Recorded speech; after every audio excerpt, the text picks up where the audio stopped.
Despite my best efforts, I struggled to find a full and accurate account of the battle for Offenfeld, from the perspective of any of the knights at the battle other than William's. It seems his record of the event was the only one that survived the confrontation. Either that, or none of the other warriors felt the battle was one they wanted to recollect. In any case, before we begin to go into the battle, it's important to recognize the topography and environment in which this battle would take place. Offenfeld can be reached in one of three ways: from the northeast by way of Valkenheim's main roads, from the southwest by way of a boat, but only knights would take that route, and then the more dangerous way, from the west by way of a mountain valley and perilous mountain pass. It's a beautiful sight to witness the slow but natural transition from the flat open plain into the icy mountains, but it is incredibly perilous, as the mountain pass would empty out into a narrow fork that would open up only slightly once reaching Offenfeld itself. The orcs, unknowing of the terrain, were taking this path towards Offenfeld. William was forced to organize his legion just at the base of the pass, before the mountain became too perilous. It might have been wiser to set up his forces closer to Offenfeld itself, where he could pick off the orcs more clearly, but William couldn't afford such an action. Most of Valkenheim was still unwilling to cooperate with the noble legion, and putting his forces too close to a populated city like Offenfeld would appear like a hostile action.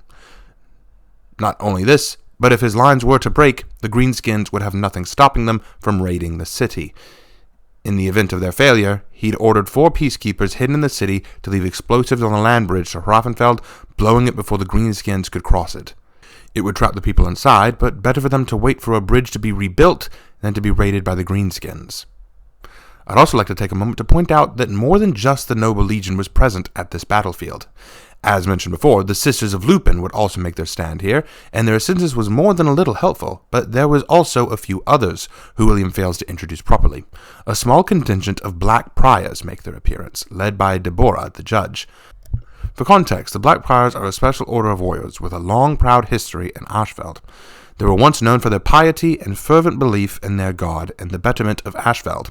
However, their order has changed drastically into a more dark and fanatical order, believing that they must find redemption through bloodshed, not unlike the Black Templar Space Marine Legion the more I consider it. Their master and herald Vortiger did not sanction any of the priors to join the Noble Legion, but it seems Deborah made that choice herself, indicating a possible rift in the priors' loyalties. We'll likely investigate this further as we progress through the archives, but in any case, I've spoken quite long enough. Let's explore the battle for Offenfeld from the diary of the Lord Warden of the Noble Legion, William of Ackshire. I confess that, as we laid out our troops for the battle, and I looked over the organization we had, I wasn't all that comfortable with the situation. Granted, we'd done the best we could on short notice, and I'd been delayed getting the Warmongers of the Sisters of Lupin to behave. I should have anticipated the disdain their presence would cause in the Legion. Warmongers, whether allied with Horkos or not, are never welcome in most legions. After Astria's insane purge during the Truce of Wyverndale, no one has really had a liking for these acolytes of war. 1. Astria's Purge. This is in reference to an event in Heathmoor's history. During a year-long truce held by all 4 factions, Astria had led her Order of Horkos to a festival being held where she released a strange bioweapon using a material called draconite. The weapon spread its taint across Heathmoor, infecting thousands of warriors and innocents. It took months to reverse the damage, and many didn't survive infection.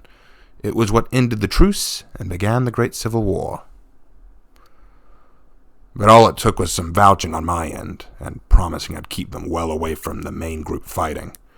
More surprising for me, though, was that before I'd arrived, I found at least 9 or 10 priors among our number.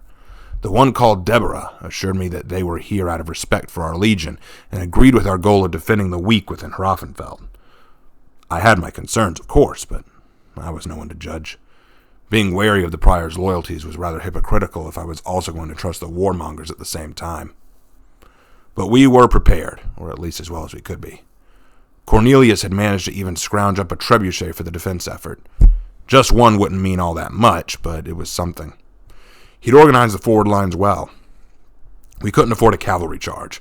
We had the higher ground, and sending a line of horsemen down into the thick of those green monsters would likely give us an advantage. But we had the narrower pass, and they were going to be coming up towards us from a much wider vantage point.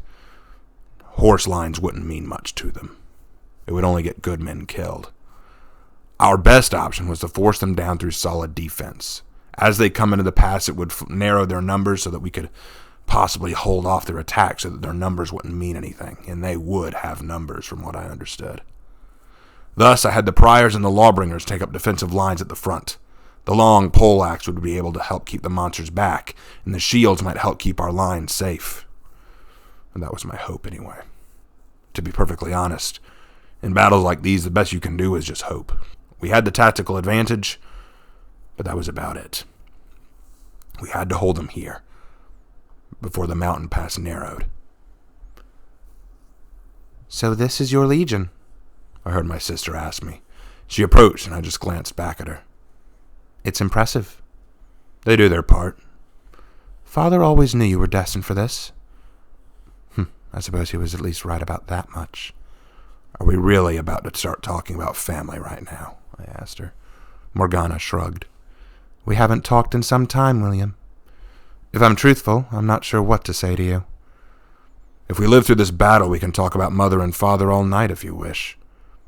"I'd rather not. I try not to think about them if I can." "The guilt finally getting to you?" I challenged. She sneered behind her helmet, and I sneered back. To be perfectly honest, I'd been trying to keep away from her for a while. I didn't want to dredge up the past, but the more we talked, the more I wanted to say what I felt. "You're one to talk," she said. "I ran to join the Sisters of Lupin. You formed a Night Legion. But we both did these things for the same purpose, because we were both sick of the way things were." "No, you ran to join the Order of Horkos. You took part in ripping this world apart. You joined the Sisters of Lupin only because your whole world was crumbling around." We were interrupted by a sudden trumpet sound from the lookout post. We both stopped arguing, and I looked out to the horizon and saw them. My breath caught in my throat. Running towards us at a dizzying speed was a tidal wave of green. I could barely count them. My best guess, 5, maybe 6,000 strong, while our legion was only around 2,000, give or take. They wore crude iron armor fashioned from scrap metal. Human and wolf skulls adorned their bodies, and they roared with a bloodthirst that set my teeth on edge. But I held firm and raised my sword. "To arms!" I called. "Hold this line! Do not falter! Spearmen at the front!" Soldiers scrambled to their positions, taking up weapons and arms, preparing for the coming onslaught. Cornelius took up his position behind them, shouting orders to the lower ranks and making sure no one shrank back. They wouldn't. He'd kill them first. "Rodin, make sure that trebuchet's loaded! Light the What are you doing?" Morgana had stepped in front of me. "William," she spoke, "I came here to ask you a request. Is now really the best time? They'll be on us in minutes." "Allow my sisters and I to enter battle first. Then we'll fall back for you. If you engage them first, it will hinder our abilities." I sighed and then looked to the soldiers loading the trebuchet for firing. What was the harm in buying them some more time? "You just come back alive. Retreat as soon as I give the order. If you die, who am I going to argue with later?" "You'll find someone, but I'll do as you command." She left my side, and I felt my fears go with her. She may have annoyed me, and she may be a right bitch half the time. But seeing my sister again made me feel that much more attached to her. I didn't want to lose her. Not in this battle, anyway. The greenskin began to close in, 200 meters distance now.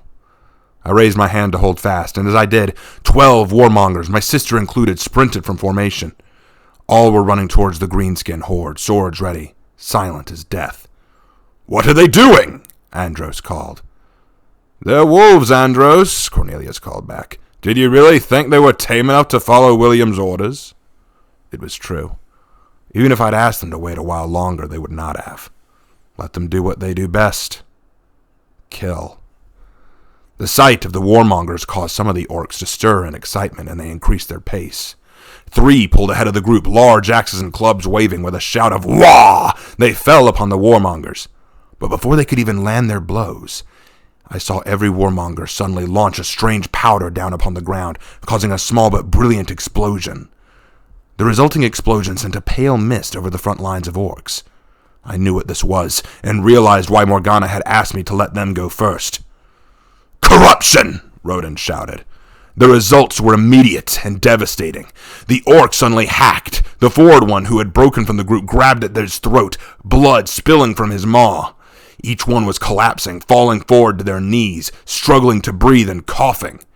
Such close proximity to the weapon had made the effects even stronger, but as their brethren caught up, they too became susceptible to it. The disease spread among the green menace, their momentum severed as they began to fall to the corrupting influence of Draconite. And as they faltered, the Warmongers began cleaving them into pieces. I was alarmed at the sight. I had actually wondered if the Draconite corruption would even hurt these monsters, for whom even amputated limbs seemed to do little more than irritate them. Could they really be stopped so easily? Actually, it's quite surprising this hurt the orcs at all. Diseases and plagues rarely bother greenskins, as their body are essentially an amalgamation of fungus and animal cells. However, orcs have a miraculous impact on their own reality. It seems that the orcs have a strange connection to the warp that they can actually will things into being true. You see, if enough orcs believe something to be true, then reality will make it so for them. For example, many orcs paint their vehicles yellow because they collectively believe yellow is a fast color. The crude weaponry orcs use is made up of nothing more than scrap metal, and by all accounts shouldn't work. I've seen many tech priests take apart orc guns and weapons and show that they couldn't possibly work in any conventional sense. But because the orcs think they will work, they do. And in this case, the orcs likely saw these heavily armored warriors throwing down some form of powder. The orcs must have believed it to be dangerous, and as a result, they made it lethal to them. It's quite fascinating to think that orcs, despite their powerful and durable forms, could potentially will themselves right into their graves. But the corruption wouldn't last long, and I knew that. The warmongers, like the wolves they were, began ripping through the orcs as if nothing more than sheep. Blades pierced through skulls and cleaved heads from shoulders. I caught sight of my sister, plunging her clawed hand through an orc's eye socket, ripping out brain tissue. But even that was nothing compared to Helena, who was engaging two of the dying greenskins at once. I was so in shock at the sight that I didn't even notice the dying orcs get beaten down by their own brethren.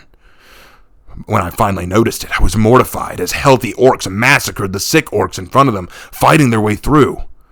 Two of the warmongers were so shocked they didn't even raise their swords as an orc ripped them in half, and the other was impaled by a crude spear. Helena gave the order to withdraw, but not before dropping another corruption blast, which slowed the orcs again, only for the ones behind them to massacre their dying comrades. "What am I witnessing?" I whispered in disbelief. "They kill their own? But why?" It's actually very common. Orcs do not recognize empathy or compassion in their society. Orcs live by a single mantra: kill, kill again, and then kill some more. Orcs can get so caught up in violence and bloodlust that they will gleefully murder and mutilate any obstacle that stands between them and the battle, even if that obstacle is one of their own. Indeed, many wars and orc wars have been brought to a halt not by the might of their foes, but by their own pointless self-barbarism. If an orc line is going too slowly for the ones in the back, then the orcs in the back will start killing the ones in front of them just to get closer to the action. It's actually not surprising at all that they'd fall back on this behavior. "Fire!" I ordered. The trebuchet launched, and a flaming boulder met the orcs coming. Several were ground into paste by the rolling rock, but many evaded and ran around it to take our front lines. The lawbringers were prepared, charging forward and impaling greenskins as blood rained from their wounds. The priors followed suit, their shields repelling the massive weapons of their opponents. Blows that met armor rang like gongs. Swords and blades pierced through thick green hide. I watched as the warmongers joined up with a few of the wardens in our company, turning and hacking away at the orc infantry. I saw Rodin charge in as well, other conquerors behind him, flail swinging as he took an orc's jaw off with a concentrated swing. Howls of rage, pain, and fury rang all around us. The sound of shields flipping orcs onto their backs as swords plunged into faces. The mountains echoed with the sound of combat, but for all their bolster and their strength, we were holding our ground. I could feel the frustration in the orcs as we didn't back up an inch. Our armor was strong, our weapons finding opening in their lines. And as their lines stalled, several of their kin near the rear of their forces were killing those in front just to get to us. Did we even need to fight these monsters? They seemed quite skilled at killing themselves. Not that we were doing great anyway. A couple of our front lines were faltering, finally. A few orcs managed to bash in the armor of one of the lawbringers. Though he raised his poleaxe to defend, the club went clean through the shaft, busting through his helmet. A warmonger who I didn't recognize was thrown off of her feet and crushed under the foot of an orc. And I felt great pity watching a young warden that I'd only known for a few weeks since joining the Noble Legion. He attempted to deflect an axe swing, but the blade sparked against him, knocking the blade from his hand. The orc then chopped his head off with a satisfying grunt. We were holding, but it was a battle of attrition now. I took up my sword and saw that the trebuchet was preparing to fire again. I prepared to give the order. "Lord Warden!" I looked up just in time to see a hulking beast barreling towards me. He was larger than the others, thick muscles, almost as large as my torso, holding a crude but horrifying axe. With a bellow of rage, he swung at me, and I stumbled back. The orcs who saw him all cheered, renewed their resolve, and began pushing harder. I didn't have time to see if my forces were holding out now. I was in combat with what appeared to be their leader. Most likely not. This was a knob. Knobs are not war bosses, but highly powerful orcs who have grown strong enough to serve as high-ranking chiefs or commanders of small clans. When a war is declared, several knobs may act as lieutenant or minor comrades under the war boss. I was off balance. I drew my sword, but the snow around me made it hard to get a foothold. Plus, having the higher ground meant that I was working up the slope while he was working towards me in a forward progression. Each swing of his axe sent me staggering. I couldn't even handle a glancing blow from this beast.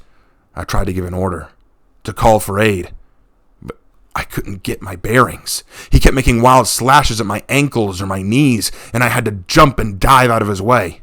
Looking away from the monster for even a moment was difficult, and the few glances I could take were not pleasant. I saw orcs begin to break the formation of my legion. Though he tried to rally the footmen, Cornelius was being pulled into combat himself with a bloated green beast. Morgana, my sister, was being forced backwards by a creature of her own, and Rodin fell, hitting the ground hard. He used his shield to strike the monster across the face as he rose again. And though the Legion may not have been lost at this rate, if I didn't rally them, if something wasn't done, then the orcs might just overtake us. I just had to defeat this monster. I had to inspire my men again. "Filthy, steely boy!" the beast bellowed. "Orcs, he's gonna crump you like we did all them others!" The fact it could speak at all was a testament to the marginal intelligence it possessed. It swung its axe, and finally I got off a solid slash at its arm. But it was barely phased at my cut as it swung again, catching me in the chest. My armor dented as I was thrown to the snow, but fortunately I was not cut in half by the monster's strength. I coughed in pain. I felt the biting snow beneath me. It was hard to breathe. It was cold.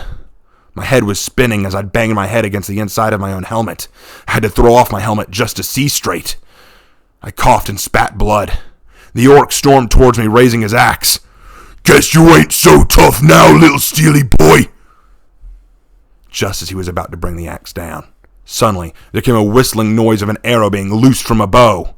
Then the massive orc roared as his eye was punctured by the flying weapon. I stared in awe as the monster roared in pain, thrashing, ripping the arrow and his eye out along with it. I looked up to see who had shot, but the warrior above us, whose face was hidden by a mask I could not recognize. Though I did catch sight of a very familiar polearm at the warrior's side as they fled into hiding once more. They were no knight, that was for sure. "Stupid little git! You trying to be clever?" he challenged. I sneered and cursed the resilience of these beasts. Ripping out his own eye had done nothing to slow it. What on earth were these things? I rose, but this time I had footing. It took a swing and I dodged to the side, lunging forward and thrusting my shoulder into its gut. I then stabbed deeply into its stomach.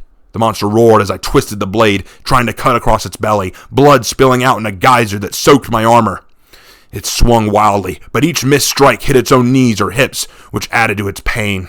I didn't stop until I'd cut halfway across its body. The monster was screaming in rage more than pain, but that didn't stop me from finally wrenching my sword free, taking the green monster's torso off at the waist.